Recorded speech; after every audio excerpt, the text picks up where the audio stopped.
es hígado graso no alcohólico. Y para hablar precisamente sobre este tema, hemos invitado a nuestro especialista, al doctor Emir José Escobedo Pech. Muchísimas gracias, doctor, por aceptar la Gracias, invitación. buenas tardes. Muchas gracias. El doctor Emir José Escobedo Pech es especialista en medicina interna. Él es certificado ante el Consejo Mexicano de Medicina Interna, egresado de la Universidad Autónoma de Yucatán y médico adscrito al Hospital General Regional número 1 y, por supuesto, médico internista en el Centro de Especialidades Médicas del Sureste. Doctor, bueno, pues con este tema vamos a entrar de lleno, porque hay una buena cantidad de preguntas que nos han hecho de parte del auditorio.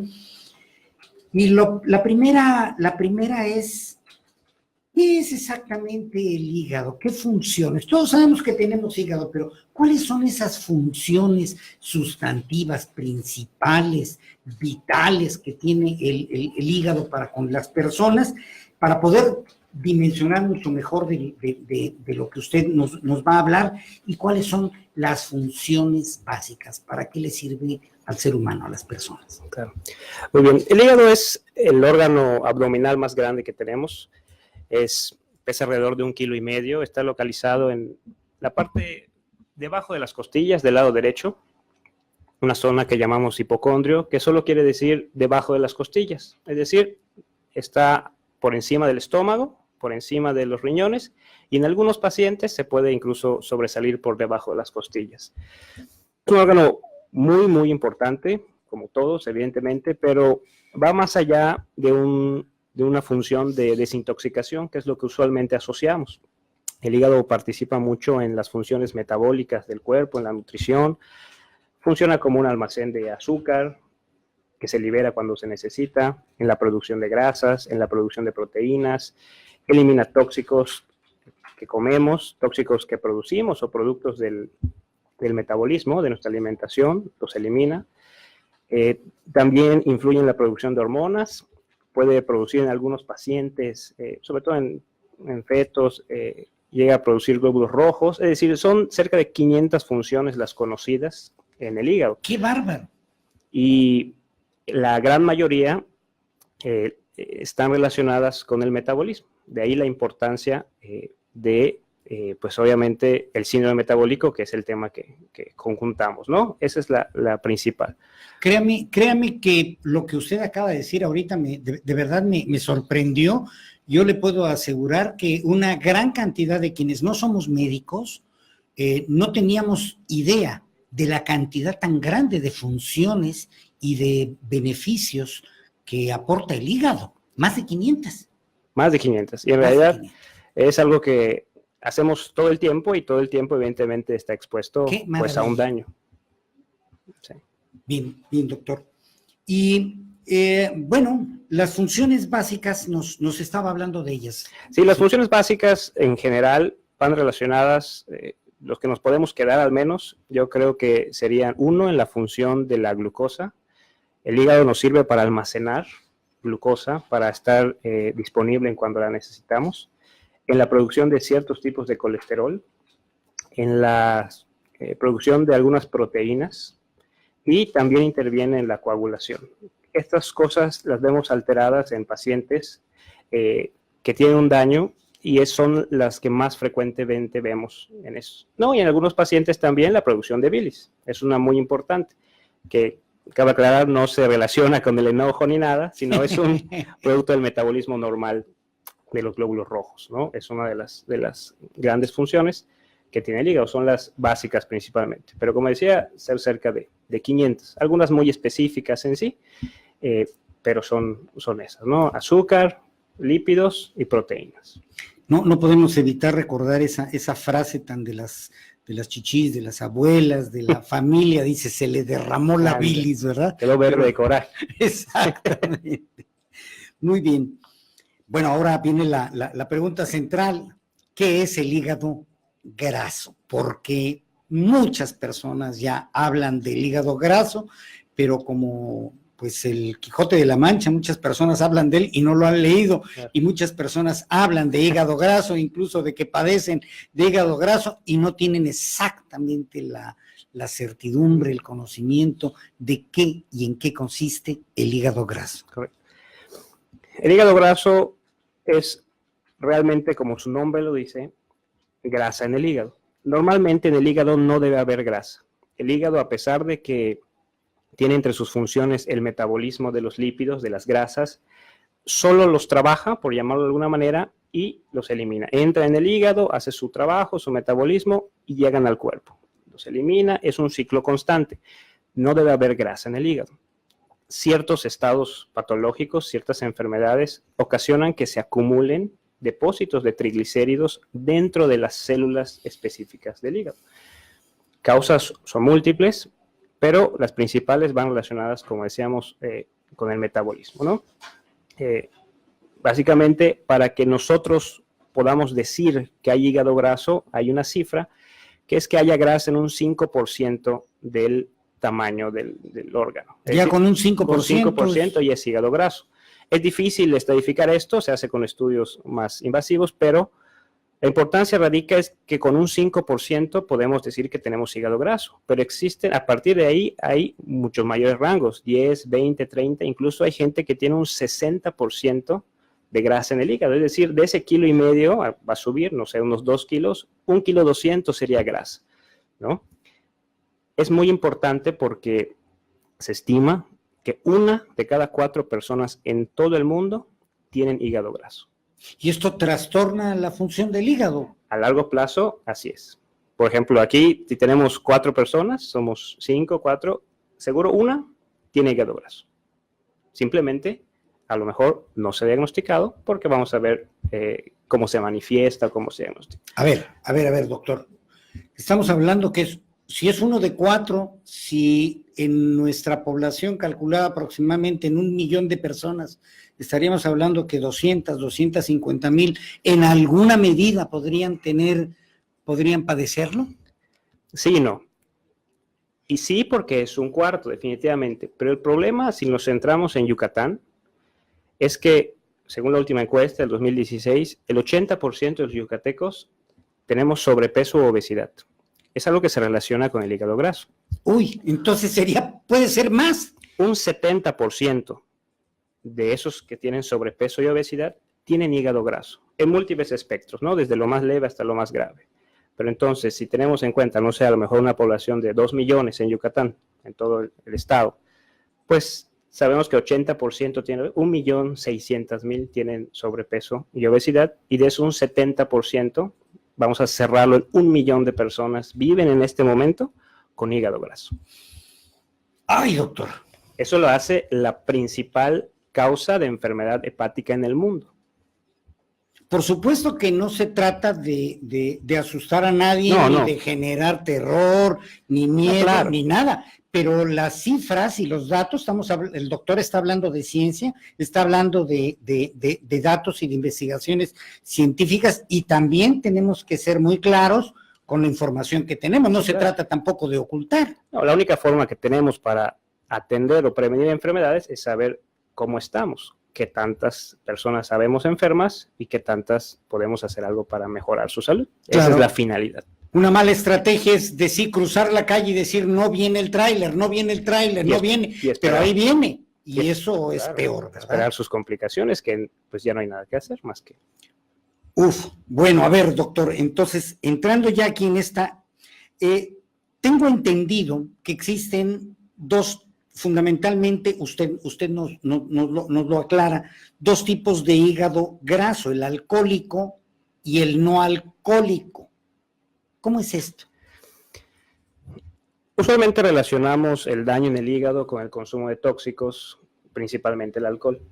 Para que nosotros podamos decir que existe un hígado graso no alcohólico, o como se agrupa a las enfermedades, enfermedad por hígado graso no alcohólico, el paciente del cual documentemos alguna lesión hepática, algunas características en las que sospechemos que el paciente tiene hígado graso, necesariamente tiene que no haber consumido grandes cantidades de alcohol. Si el paciente o la persona consumió grandes cantidades de alcohol, evidentemente el paciente puede tener un hígado graso alcohólico, cuyo tratamiento tiene ciertas diferencias, pero aquí la importancia o lo que me gusta subrayar del hígado graso es que no necesitamos consumir ni grandes cantidades de alcohol, ni siquiera alcohol, para tener un hígado graso y tener un daño similar a aquellos que consumen alcohol en grandes cantidades. En general, grasa en el hígado es un hígado graso. ¿Se consumió alcohol en grandes cantidades? Sí, es un hígado graso alcohólico. ¿No se consumió alcohol? Es un hígado graso no alcohólico. Y a partir de ahí buscamos algunas causas. Pero las complicaciones, las afectaciones de las que usted nos hablará más adelante, le vamos a pedir que nos lo pueda precisar, nos lo pueda detallar, finalmente pueden ser muy similares aún consumiendo grandes cantidades de alcohol o aún sin el consumo del alcohol, pero sin cuidar la dieta, la ingesta, la alimentación. ¿Es así?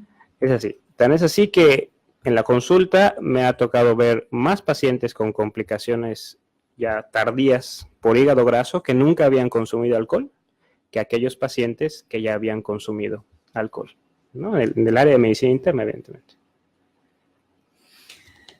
Bueno, aquí vamos entonces a una pregunta clave. ¿Cuáles son las causas del hígado graso no alcohólico? ¿Qué es a lo que podemos responsabilizar o lo que podemos encontrar como causa raíz, aquello que lo provoca? Okay. La principal causa que se ha documentado como causa, como que provoca, el hígado graso es aquella relacionada con el metabolismo, un conjunto de síntomas y signos que se llama síndrome metabólico.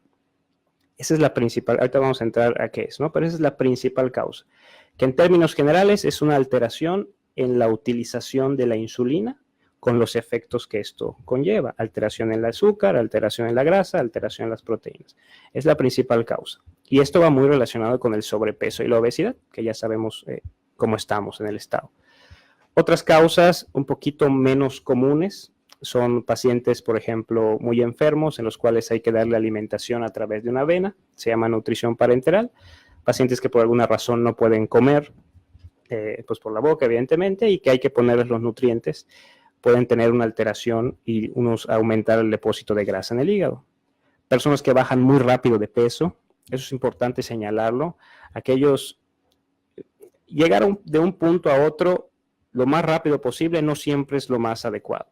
Los pacientes que bajan muy rápido de peso, por el motivo que sea, esta movilización de grasa que existe puede hacer que, obviamente, la grasa no puede salir, no la sudamos con el ejercicio, no, eso no existe. Tiene que tener cierto metabolismo. Y si ya decimos que el metabolismo es a través del hígado, pues cuando bajamos de peso y la grasa se empieza a mover, toda esa grasa tiene que ir a algún lugar, y ese lugar es el hígado. De ahí que si bajamos muy rápido de peso, eso es importante señalarlo, no es no bajar de peso, sino bajar de manera muy rápida. Estamos hablando de 4 o 5 kilos por semana de manera constante, que en muchas ocasiones se intenta por una u otra razón, es una causa de hígado graso. Claro, después vamos a ver cómo puede evolucionar, pero es una causa que existe. Ciertos tipos de desnutrición, un poquito causas más raras, ciertos medicamentos que se utilizan para el corazón, usos un poquito menos comunes, pero que existen, ¿no? En general es eso, alteraciones en el metabolismo que nos dan sobrepeso, disminuir muy rápido de peso también, y pacientes hospitalizados que no pueden comer y se les da dieta por la vena. Esto nos representa que si hablamos de la presencia de lo que en medicina se da en llamar síndrome metabólico, viene a ser una causal muy importante, muy fuerte, de acuerdo con lo que usted nos ha dicho. Sí. Doctor, ¿qué es exactamente el síndrome metabólico? ¿Qué incluye? Que incluso es una de las preguntas que nos están haciendo y que pues quienes no somos médicos escuchamos hablar también del síndrome metabólico, pero a veces no sabemos exactamente en qué consiste. Okay. El síndrome metabólico no es una enfermedad en sí. Nosotros en medicina, bueno, en el área médica, le llamamos un síndrome a un conjunto de signos y síntomas que usualmente se pueden caracterizar como una enfermedad, pero nos indican ese conjunto. En el síndrome metabólico, actualmente la definición son 5 alteraciones que existen, que se catalogan como un síndrome metabólico. Tener 3 de ellas nos hacen portadores de un síndrome metabólico y todas van relacionadas al sobrepeso, que realmente es la epidemia mundial. Uno es tener una obesidad abdominal, que en México, por nuestras mala suerte y nuestros genes, hay que ser un poco más estrictos, una cintura de 90 en hombres, a partir de ahí, y máximo de 80 en mujeres. Si tenemos más de eso, tenemos un criterio para un síndrome metabólico. 1, hipertensión arterial, una presión más allá de 130/85, alteraciones en la glucosa, que no es diabetes, simplemente es tener la glucosa por encima de 100, que es una alteración. ¿Por encima de 100? De 100, correcto. Actualmente... 120, 130, estamos hablando de que ya hay algo. Sí. Y amor, para el médico es un indicador de que algo ahí está presente. No quiere decir que esté mal, que esté grave. No está grave. Sí, definitivamente no está grave, pero... ¿Qué puede poner? ¿Qué se puede poner? Claro, pero por ejemplo, a veces si conjuntamos todo, yo a veces le digo a mis pacientes, si tienes muchas cosas y aparte tienes una glucosa de 99, entre 99 y 100, pues no hay mucha diferencia. Entre 100 y 101 tampoco va a haber una diferencia, pero se establece el 100 como un valor a partir del cual pueden aparecer complicaciones por un incremento de la glucosa. La diabetes es a partir de 126 en una prueba, ¿no? Hay 4 tipos, pero en una prueba 126. A partir de 100 en ayuno decimos que hay una alteración en el metabolismo de la glucosa, quizás una parte del síndrome. Alteraciones en el colesterol bueno, el HDL, que lo tengamos menos de 50 o 40, dependiendo si somos hombres o mujeres, o triglicéridos por encima de 150. Es decir, tenemos triglicéridos elevados, glucosa elevada, hipertensión arterial, una obesidad central o que llamamos una pancita prominente, y por último una disminución del colesterol bueno, aunque el término ya es en desuso y es incorrecto, pero nos permite llamarle así, al colesterol de alta densidad. 3 de esas alteraciones nos hacen un síndrome metabólico. ¿Solo con 3? Con 3. Y eso nos indica indirectamente que hay alteraciones en el uso de la insulina, y estas alteraciones casi siempre se dan por el exceso de grasa visceral. Esa grasa visceral, ¿qué quiere decir? Es grasa dentro de dentro del espacio abdominal, puede ser incluso dentro de los órganos, pero usualmente es la grasa que rodea los órganos. Esa grasa no es muerta, no es un tejido que no funcione o que nada más sea que solo sea una acumulación de grasa. No, ese tejido es un tejido vivo, ese tejido produce hormonas y muchas de esas hormonas interfieren con la acción de la insulina. Y al interferir con la acción de la insulina nos va a generar aumento de triglicéridos, aumento de la glucosa, hipertensión arterial, alteraciones en el hígado, como hígado graso. Oiga, doctor, ¿y cuántas personas hay que consideran que alguien que está, digamos, llenito, que está bien logradito, como decimos acá en Yucatán, es una persona sana, se ve hasta síndrome, o no síndrome, sino muestra de que está sano, de que está bien. Incluso antes era signo de opulencia, ¿no? Estaba hasta grande, de opulencia, comía mucho. Claro. Ahora es signo de enfermedad, realmente. La grasa. Es que eso merece un programa que más adelante vamos a tener que hacer, doctor, sobre lo que representa la grasa abdominal y lo que representa la grasa dentro del organismo. Así es. Porque de verdad que nos está usted diciendo cosas muy, muy interesantes, cosas muy, muy importantes y que nada hay no puede haber nada mejor que la verdad y que la información objetiva, sí, que le permita a la persona tomar sus decisiones, ¿verdad? Es correcto. Y para eso es justamente este programa, para que nuestros amigos, nuestras amigas que nos están sintonizando, que nos están viendo, puedan tomar ellos sus decisiones, ¿verdad? Eso es lo más importante, ¿no?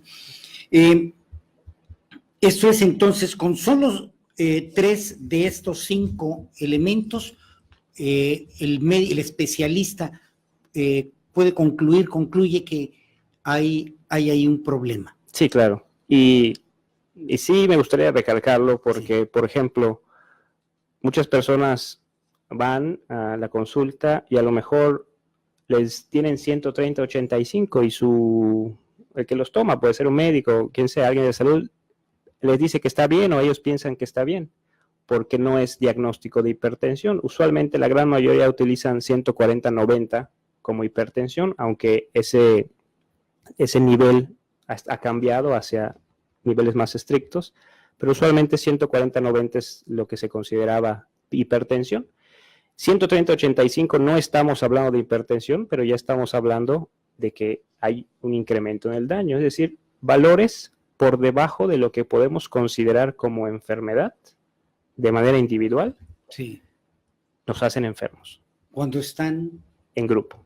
Unidos, cuando hacen una sinergia, claro, están agrupados. Nos hablan de que hay algo ahí que hay que atender. Esto que nos dice, doctor, también es de singulares importancia, porque a nivel popular, a nivel de las personas comunes, con mucha frecuencia yo escucho que dicen, le preguntan, ¿tú cómo estás? Muy bien, yo me chequé y tengo este indicador, están muy bien, ¿verdad? Este me sale un poquito mal, este otro me sale un poco, pero ya lo tengo bajo control. Y finalmente resulta que este tipo de indicadores pueden dar justamente la información al especialista para poder identificar que haya un problema presente en el organismo de la persona. Sí. Y que sin atención puede progresar a múltiples patologías, porque ese síndrome es la base de muchas enfermedades. Entonces, al atacarlo, al hacer que esto se resuelva, podemos limitar muchas enfermedades al mismo tiempo. Infartos, embolias, alteraciones en los pies, hipertensión arterial como tal, quedar ciego, bueno, complicaciones propias de la diabetes, de la hipertensión, de colesterol elevado, solo por atacar esa parte. Y al diagnosticarlo, siempre en medicina, el objetivo es un diagnóstico oportuno. La hepatitis en la infancia puede producir hígado graso, ¿sería una causal? No se considera una causa de hígado graso, a pesar de que puede generar lesiones, dependiendo de la hepatitis, ¿no? Entre las más comunes de la infancia, sospecho que hepatitis A, hablará él, no se relacionan, usualmente son autolimitadas. ¿Qué quiere decir? Que se curan, el cuerpo genera cierta memoria y no nos volvemos a enfermar de eso, casi nunca genera lesiones a largo plazo y no se considera una causa de hígado graso. Incluso durante el estudio del hígado graso tenemos que descartar siempre que no haya otras enfermedades que sean las que realmente están dañando el hígado, entre ellas hepatitis B y C. Tenemos una llamada de señor Paulo Benavides. Pregunta, ¿tener hígado graso grave es casi cáncer? ¿Se puede trasplantar el hígado? Son 2 preguntas que hace escucha. Okay. Bueno, la gravedad del hígado graso, lo que yo creo que a él se refiere, a lo mejor va en relación a la cantidad de grasa que tenemos. Sí. Yo quiero pensar, la cantidad de grasa que tenemos no es una relación de hígado graso. ¿Por qué? Una cosa es el hígado graso, es decir, grasa en el hígado, y otra es una enfermedad que se llama esteatohepatitis por hígado graso. ¿Qué quiere decir? Que aquí la grasa está generando inflamación en el hígado. Esta inflamación, es decir, ya está generando un daño. Este daño de manera continua, de manera repetitiva, nos genera algo que se llama fibrosis. ¿Qué es eso? como cuando nos lesionamos la piel y nos forma una cicatriz. Así pasa en todos los órganos. En el hígado, después de una inflamación constante generada por la grasa, es decir, una hepatitis por la grasa, esteatohepatitis, nos genera una fibrosis, y esa fibrosis, si se mantiene, nos puede generar una cirrosis hepática, que es la que usualmente asociamos a los alcohólicos, pero que es causada, en realidad la cirrosis es el fin de muchas enfermedades hepáticas que generaron una inflamación constante y dañaron el hígado. Entonces, la cantidad de grasa como tal no es un marcador de gravedad. Lo es sí cuando hay datos de inflamación en el hígado, que usualmente eso solo lo podemos sospechar por alteraciones del hígado, del laboratorio, perdón, pero el diagnóstico en sí de hepatitis se tiene que hacer por una muestra. Es una biopsia, tomar una muestra del hígado y saber si ya hay inflamación por la grasa. El tratamiento con trasplante, sí se puede realizar. No se realiza evidentemente en pacientes que tengan hígado graso o esteatohepatitis por la evolución de la enfermedad, que después hablaremos de ello.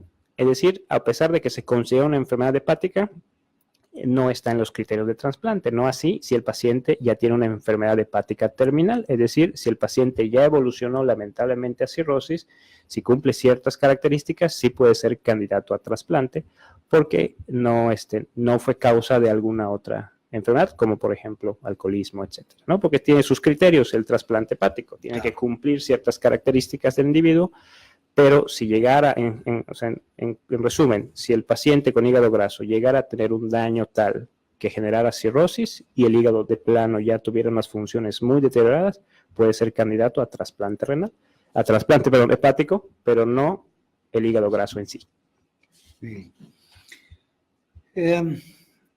Norma Sauma pregunta, ¿tener el colesterol alto puede desencadenar hígado graso?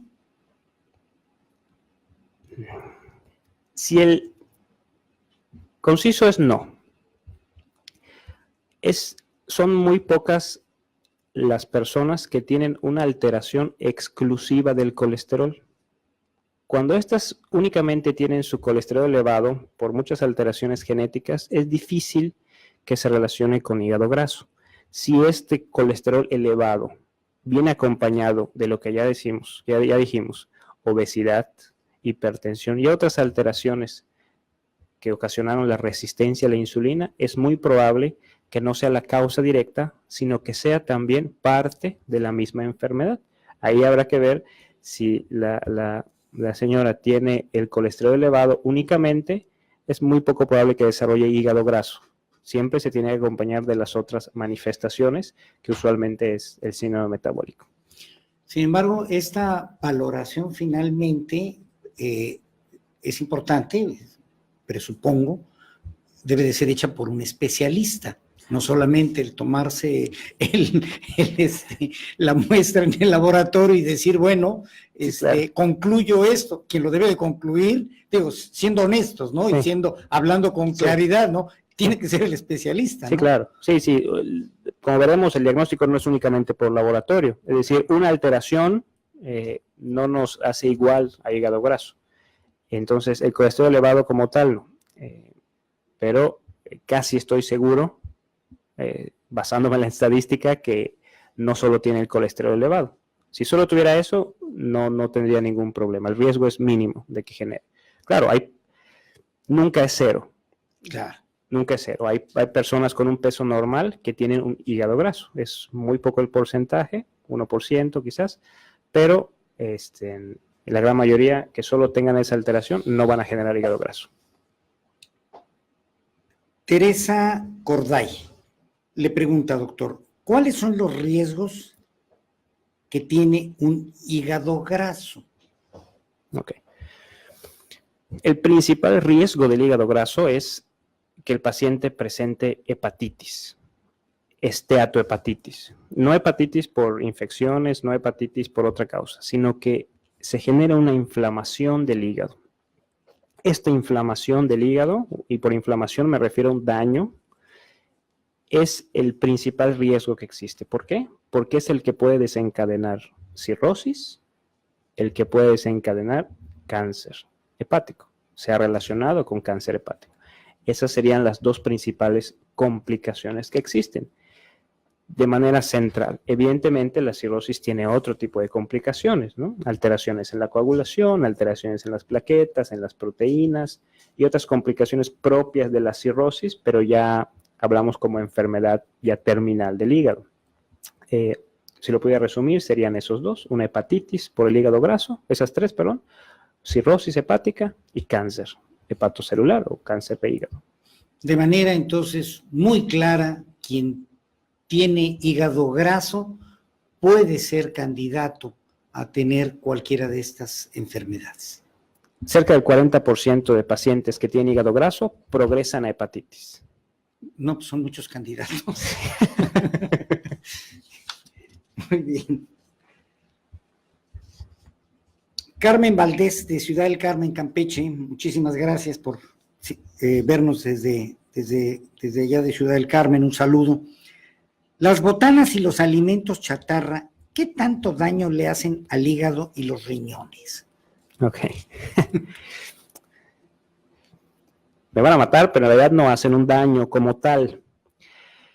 ¿Cuál es el gran problema de estas frituras? El problema es la cantidad de sodio que traen. Y la cantidad que consumimos no es una o dos, sino es una bolsa o dos bolsas y se acompañan de otras. Y muy periódicamente. Por sí, en sí no son tóxicas ni nos van a generar un hígado graso.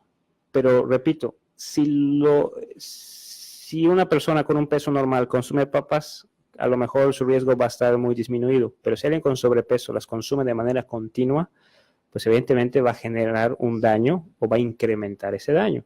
En realidad, los riñones y el hígado tienen una gran capacidad regenerativa y están acostumbrados, por llamarlo de alguna manera, a todas las agresiones que nosotros le hacemos.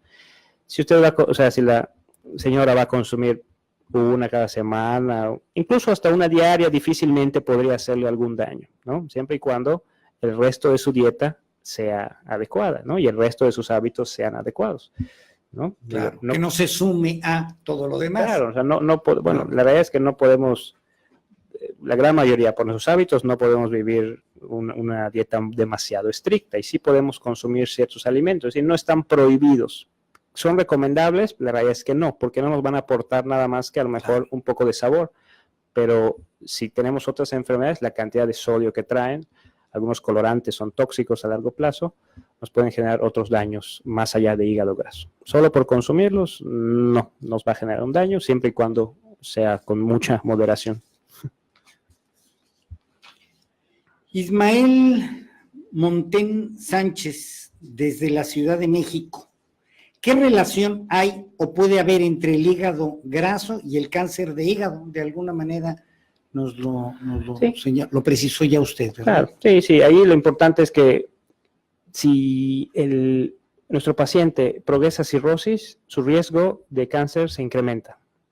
10 a 12% de los pacientes, un poquito más, con cirrosis van a presentar un cáncer de hígado. Y si el paciente solo tiene hígado graso, el porcentaje es mucho menor, 1% quizás, un poco menos. Entonces, lo importante es que no haya esa inflamación. Tenemos aquí ya la pregunta que nos había llegado, esa pregunta que usted, además, su respuesta nos ha permitido tener una visión mucho más amplia de qué es el síndrome metabólico, que ahora sabemos que no es exactamente una enfermedad, sino una serie de indicadores. De signos y síntomas. ¿verdad? De signos y de síntomas que cuando están juntos pueden ser lo preocupante. Cuando están separados, es decir, que los vemos como no médicos, claro, ¿verdad? Los vemos por separado, podemos hasta sentirnos muy tranquilos. Claro, no los asociamos. Así es, pero una vez asociados, sí hay que ponerse en manos del especialista. Eso, así es. Bien. Respuesta a Carla María Espinosa, de aquí de Mérida. Aquí Juan de Dios Gutiérrez, de Valladolid, nos pregunta, ¿la dieta vegetariana o vegana puede acabar con el hígado graso? Sí, en el sentido de que probablemente la distribución de calorías y la cantidad de cosas que ingiramos puede disminuir y por tanto hacer que disminuyamos de peso y disminuir el hígado graso. Decir que la dieta vegetariana o vegana es el tratamiento para el hígado graso sería incorrecto. Sería muy aventurado. Sí, no, sería no, una dieta totalmente normal, por llamarlo de alguna manera, en la cual incluya proteínas animales, también está indicado para el hígado graso. Y ninguna dieta en sí está contraindicada para el hígado graso, siempre y cuando sea indicada por un especialista en Claro. nutrición, que nos dé una dieta adecuada para nosotros. Esa es la correcta. Puede ser vegetariana, puede ser de origen animal, lo importante es que sea adecuada para nosotros.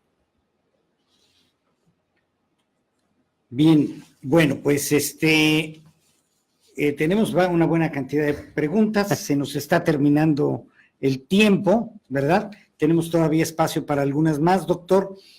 La leche, quesos y lácteos, ¿pueden consumirse si una persona tiene hígado graso? Sí, sí, no hay ningún alimento prohibido en el hígado graso. Evidentemente, mientras más calorías tengan los alimentos que consumimos, más riesgo existe que aumentemos el de peso, y si estamos ya con un síndrome metabólico, pues perpetuar ese síndrome o hacer que ahora sí las enfermedades se manifiesten. Entonces ya no tenemos una alteración en la glucosa, ya tenemos diabetes, ya no tenemos presión alta, ya tenemos hipertensión arterial. Entonces, el alimento no nos va a enfermar, sino, como siempre dicen, es la cantidad que nosotros consumimos, ¿no?